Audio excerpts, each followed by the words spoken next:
Well, guys, what a way to end a series, guys. Woo! This was interesting because this series got really stale and started waning a little bit there in the middle. And I gotta be honest with you, I started to get a little tired of seeing Obi-Wan be so tired and be so underwhelming and so shitty. I just got sick of it. It was sickening, guys. I got tired of seeing this old man, Obi-Wan Kenobi, shitty as hell. But they really redeemed it here in this final episode. They brought his old school game back, and he was kicking a lot of ass. The showdown between him and Vader was immaculate, guys. It was awesome. Beautiful to see. He was doing lightsaber tricks. He was doing force tricks. He was kicking a lot of ass. And finally, he accepts what the fate of Anakin is to be Vader. We finally see him accept that he is Vader truly and completely. There is no more Anakin left within him. And that was a beautiful, touching moment. This whole episode was full of touching moments, guys. Moments where we see his relationship with Leia come to a close and a blossoming open at the same time. We see an opening for him and Luke. We see a lot of great moments in this. We get kind of a close with the character Reva, the third sister. I thought her character was kind of bullshit, to be honest with you. I thought she was kind of badass at first. She was kicking a lot of ass. She was tough as nails.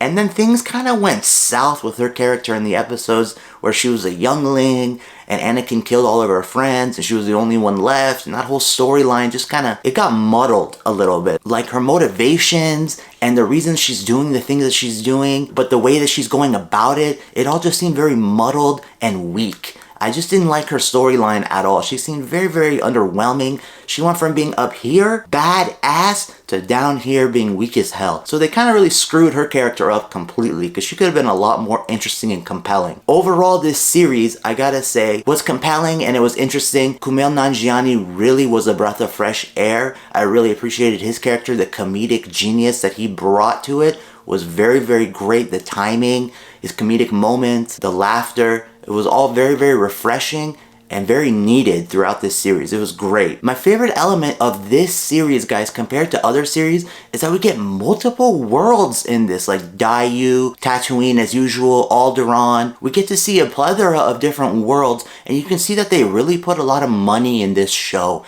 I really appreciated that. They put a lot of financing behind this series, and it showed, guys. It showed, because we didn't just get the sandy dunes of Tatooine, and because that gets stale, guys, like in Boba Fett, the Boba Fett series, that got really stale and boring. Just one setting throughout the entire show. You get sick of it after a while. But no, in this we got multiple settings. They were very well constructed, beautiful settings, all very different from one another. It kept it fresh and it kept it moving forward in a very compelling and interesting way. So overall, what would I give this series? I gotta say, guys, it started off on a high, it got kind of boring and muddled there in the middle, and then it ended on a high. So I gotta give this series a creme de la, out of a creme de la creme, or a silver rating. It was compelling, it was fun, there were some good jokes in there. I love the development of Obi-Wan. It took a long time, yes, it took a very long time for him to get there, but when he did so in spectacular fashion, so I appreciated that a lot. And we finally get to see the interactions between Vader and Obi-Wan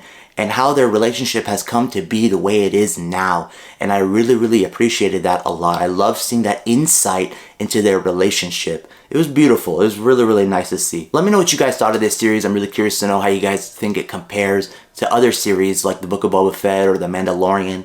And let me know what you guys thought of this episode 6 as a standalone episode. Let me know in the comment section below. Alright guys, thanks for watching. Make sure to subscribe for more content and reviews. And I'll catch you on the next According to Ash. Stay gold.